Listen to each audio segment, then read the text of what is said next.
than one resistor in the circuit.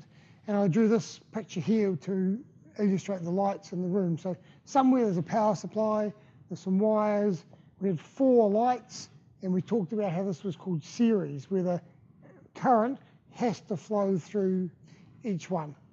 There's a major problem with this setup. So imagine that you're sitting here, you know, you're sitting in class, you're really bored, and suddenly someone gets so bored they throw their calculator up in the air, and it smashes into this light, and that light goes out. So this one's now broken. What happens? Well, now none of the lights can go because the current can't get around this circuit at all. So the current is going to stop flowing and not be able to get to any of the lights. So if you had wired your room like this, as soon as one light blows, they all are ineffective. Nothing can happen. And what happens is that a lot of wiring systems are done rather like this. So instead of that model, we work on a model that goes like this.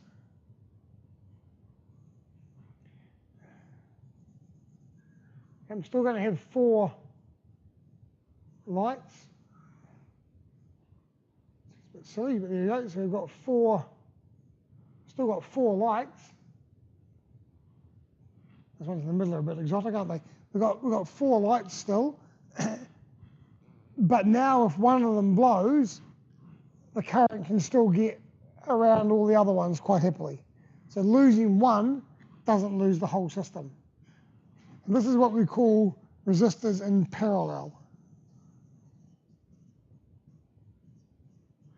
Okay, so they're parallel to each other as opposed to series where they're one after the other.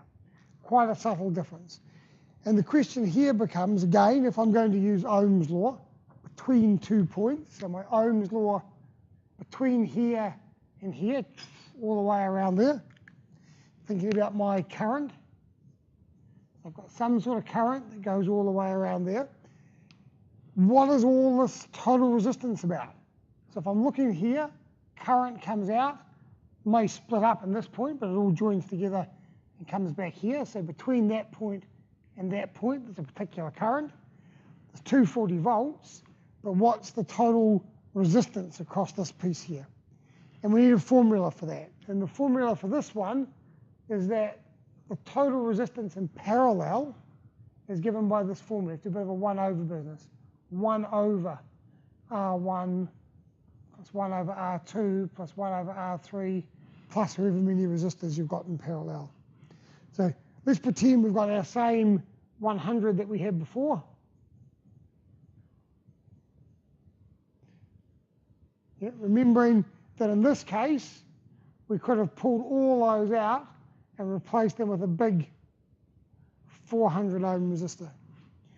What's going to happen in this case? Well, this is that 1 over R parallel is 1 over 100 plus 1 over 100 plus 1 over 100. I'm losing the plot here, plus 1 over 1 plus over 100 plus 1 over 100, which is 4 over 100, which is 1/25. So 1 over R parallel is 1 over 25. So R parallel is 25 ohms. Okay, so for this particular circuit, you've got 25 ohms. So you could take all of that out and replace it with a single 25 ohm resistor. And again, we can use Ohm's law. So V equals IR. I is V over R is 240 volts divided by 25 ohms, which what's that? That's just a little bit less than 10 amps, isn't it? 240 divided by 25, 240 divided by 25, 9.6 amps. Okay. So in this circuit over here, there was only 0.6 of an amp flowing, and this one is 9.6 amps flowing, even though they've both got 240 power supply and 4 100 ohm resistors. So it's made up of exactly the same components, just arranged differently. You get a vastly different current that's going to flow. Really important concepts. Series one after the other, the current must flow through each of them. Parallel, the current splits up and goes some through each of them. As long as the resistors are equal, you'll get equal current through each of them. In the next video, we'll talk about what happens when they're not equal. But at this stage, if they're equal current through each of them. And to work out what the total resistance is, we use the 1 over R parallel as 1 over R1 plus 1 over R2 formula. Okay? Big difference, series, parallel. A couple of very important ideas.